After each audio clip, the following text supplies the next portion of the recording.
Well, you can see that all of a sudden I disappeared. I don't know how much of the last song that you got a chance to enjoy, but I hope that you did. But all of a sudden I felt like boom, the the feed just collapsed on me. This is one of the things about live stream is that we never know exactly what's going to happen. So I'm going to continue onward and play this song. Now, I don't know. I can't remember if I played this song before. I hope not too recently, but there's a reason I'm doing it. Life of a singer is a hard road to hoe, driving in the wind, the rain, and the snow. All night on the highway with miles left to go. Towns you never heard of, people you don't know.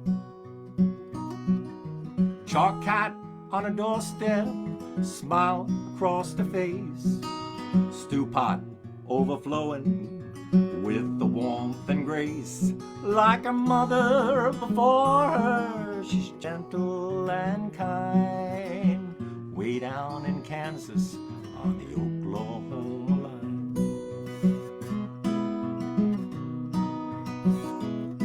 Now the hobos of yesterday would always make a sign on the doorway of someone who was so very kind. To draw a cat on the sidewalk where it wasn't hard to find, to help the next traveler ease their troubled mind. Chalk cat on a doorstep, smile across the face. Stew pot overflowing with the warmth and grace. Like a mother before her, she's gentle and kind. Way down in Kansas on the Oklahoma line. Now friends in towns or cities help lighten up the load. A beacon of sunshine on the dark and lonely road. We sing and talk till midnight, awaken at dawn with our sad eyes and goodbyes. We'll sing a farewell song. Chalk cat on a doorstep, smile across the face. Stew pot overflowing with the warmth and grace.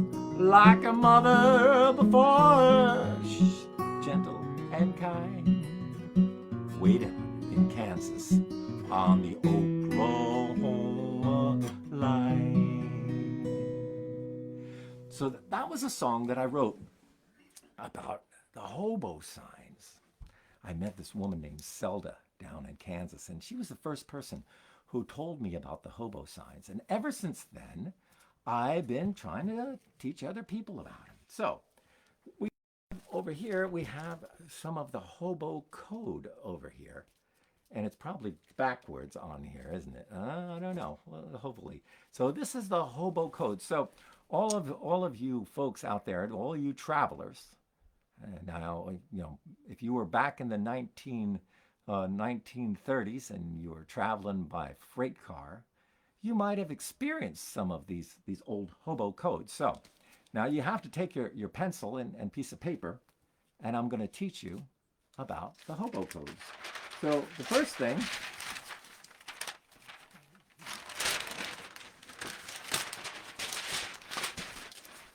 you have to look for the train. So you might see that train, with a knife might be carved into the side of maybe a fence post. You'd see that train, and that meant that's where the train, and this is the direction to find that train. It's a good place to catch out. So that's why it says catch out here. Now the most important thing for a hobo was this sign here. These are the shovels, and that meant that there's work available. Okay, so if you were traveling, now remember that Utah Phillips used to always talk about the idea that He heard that a hobo works and wanders, a tramp dreams and wanders, and a bum just drinks and wanders. And you would never call an old railroad hobo a bum because they were workers. They wanted to work. They would work but they didn't like to hang around too long, so they would do a job and then they would move on again. And so that was the thing they were looking for, is where could they work?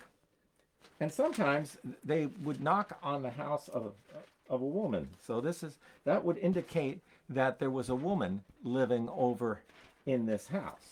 Okay? So they're looking for that work sign. So what else are they going to look for? Okay. So here's a sign, food for work. So that's a good sign. So some old hobo, maybe he wasn't old, maybe he could have been a young hobo, he or she, because there were women out there on the rails too, made this kind of a sign that meant that they had been fed before if they did some work.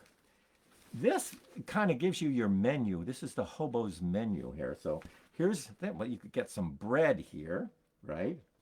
And here, down here, you could see, there's a little beer mug up here, and that meant drink. Now, they wouldn't have the words here. They would just have the signs, because you had to know. You had to know what these signs meant. They wouldn't tell you what they meant. Okay, now see this one over here? This means that they have a table where after you work, you can sit down and they can eat. And if you're like me, then you can sit and you can tell stories. So these triangles, they meant that you could sit and tell stories together, all right? So what else might happen there around the table? Let's see.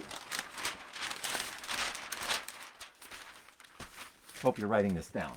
Okay, so here, this is important. It looks like what? It looks like 18, but it's not 18. It's I ate here. I and an 8. I ate here, right? And then here, this smiley face, way before they had that funny smiley face that they used, it meant, it's an old hobo sign, it meant you can sleep in the barn. Now, I've actually seen out west, that they would have silos, and you would have this sign painted on the silo. So that meant that if you worked here, you could sleep in the barn.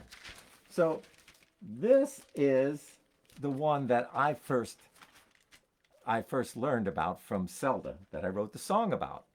This is about the cat. So the cat, when you see a cat like that, it marked the house of a kind-hearted woman. So that's basically that someone had been there before, they worked there, and that person was very kind to them. And so they made sure. Now, sometimes they would use chalk, and they would make the cat with chalk. And other times, like I said, they might, carve it into the railing or somewhere. It wouldn't be very big. Remember, these are secret codes, okay? So there you go. There's the cat. So here you have a safe camp. So this is a good place to camp. You got that? So far we've had a pretty good experience out here on the road. All right. Now what happens if it's not such a good experience? What do you have to watch out for out on the road? All right, so you're busy there, and you're looking for work, right? So you're looking for work, and this marks the house of a wealthy man. You see there's a little top hat here and a little thing of gold, a little triangle over here. So this hobo, he was there looking for work, saw the house of the wealthy man. He knocked on the door asking about doing some work, but this guy turned out to be an evil man. Now, you see, there it is. There's the evil man. Well, how do you know? It has one eye that's regular, and it has one eye that's square. So that's marking the house of the evil man. And here is this running W. Can you see that, folks? Put that. The running W. That's like a mean barking dog. All right. So not only is he evil man, but he's got a bad dog to go with it. And this is the one you definitely don't want to see. Okay? This is the man with a gun. See the triangle and the outstretched hands? This is a man with a gun. So you get in the picture. There's an evil man, bad dog. He's got a gun. Well, this evil man, he picks up the telephone. Now, here's the free telephone. It's a little bird. Marks the sign of a free telephone. So this guy picks up the telephone. What do you think he does? Of course, he gets and calls the police. You see the handcuffs. So Hobo's arrested on sight. That's another sign, right? And danger. You see the square with a little dot in it. This is the danger sign. Okay. So Hobo's arrested on sight and danger. So what do you think you got to do, folks? If you were a hobo, you're going to get out fast. So you can see the circle with the lines and get out fast. And what are you going to do? You're going to look for the next train and get out of town. So that's a little bit of the Hobo Codes. Now, there's a lot more of them. I learned the Hobo Codes from my old hobo pals, and we don't have a lot of time, so I think I'll just sing this song. I've sang it before, but I'll sing it again because it's a good song. And it's a song that I wrote about my friend Frog, the Hobo Frog. Now, I've told this story. That's the problem with us, especially we old timers. We tell the same story over and over again, and we think that you're still going to enjoy it. We're hoping that you're still going to enjoy it. And so this song is a true story. Frog is one of the Hobo Kings, and what happened to Frog was that I was on tour over in England, and I got an email from my hobo pals and told me that Frog had died. Now, the word that they use in the hobo language is they caught the westbound. That means they caught that little last train ride up to the sky. And so you don't want to catch the westbound if you can help it, folks. And so I got this little email, and I felt bad for Frog because he was an interesting guy, and I wrote a song for him, and I emailed the words back to my friends, and a few days later I got an email back. They had a big party for Frog. And actually, they had a funeral for Frog, and they're in the funeral parlor, and they were reciting stories and talking about their dear fallen comrade when they got a telephone call from guess who? Frog. And you can imagine this? Frog calls them up and says, "There's a big party going on, and I'm not invited." They said, "Frog, we thought you were dead." And Frog goes, "Dad." He goes, "No, I'm not dead." He said, "I was robbed." He said, "What do you mean you were robbed?" He said, "Well, somebody lifted my wallet out of my back pocket, and they started pretending they were me, stole my identification, went all over the place, pretending they were me. They went on to a bus out to North Dakota, and they died. And when the police found my stolen ID, they thought it was me too. They started calling everybody up and telling them that I'm dead. Well, I'm here to tell you that I ain't dead. Now, the good thing is I know exactly what my funeral's going to be like."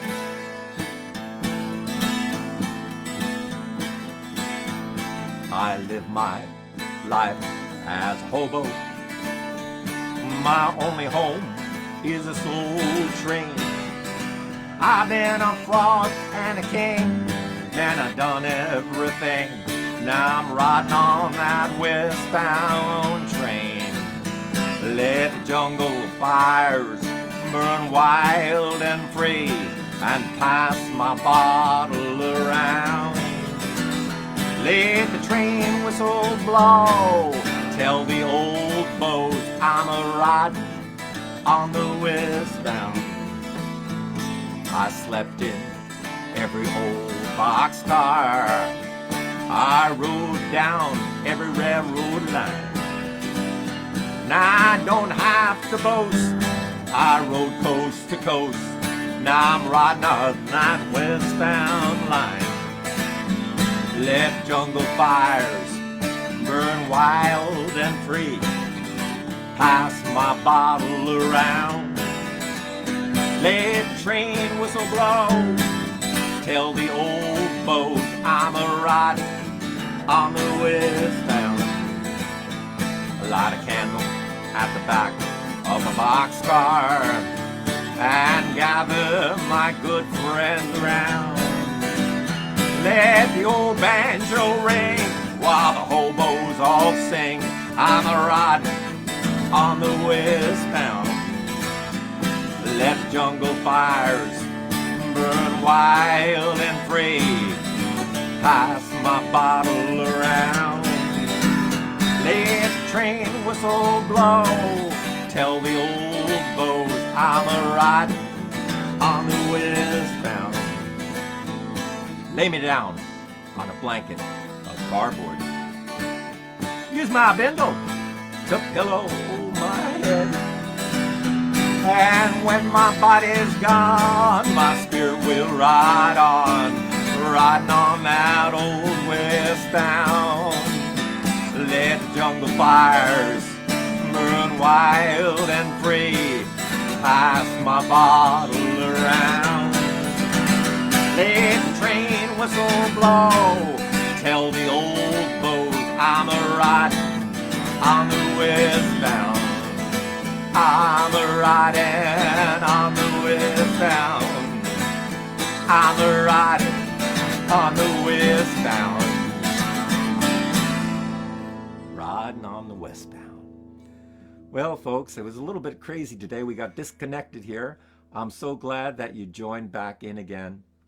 I'd like to thank everybody for all your support throughout this whole pandemic. It's really been a special time to share together. And now, you know, the gigs are happening again. I'll be doing my first live gig on Sundays coming up right over in Springfield, Vermont, back where I used to live years ago. I'll be there at 2 o'clock. And I'll be doing all songs and stories. I'll have all the instruments there, playing for a live audience again. It's going to be great. And there's going to be a really cool thing that's happening on June 21st. June 21st, the solstice day, is also Make Music Day. And it's happening all over the world. So I'm telling you to look out for these events called Make Music Day.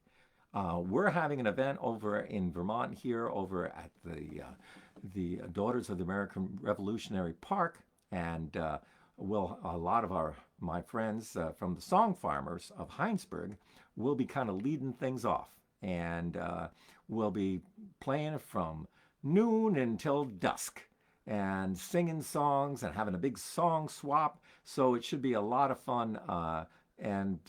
But you have events in your area, so I want you to look that up. Google up that Make Music Day, because they're happening everywhere.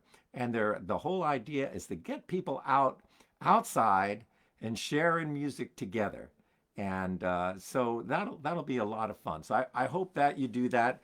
And until next week, I'll come back again. I'm hoping that you're enjoying this little respite from the craziness.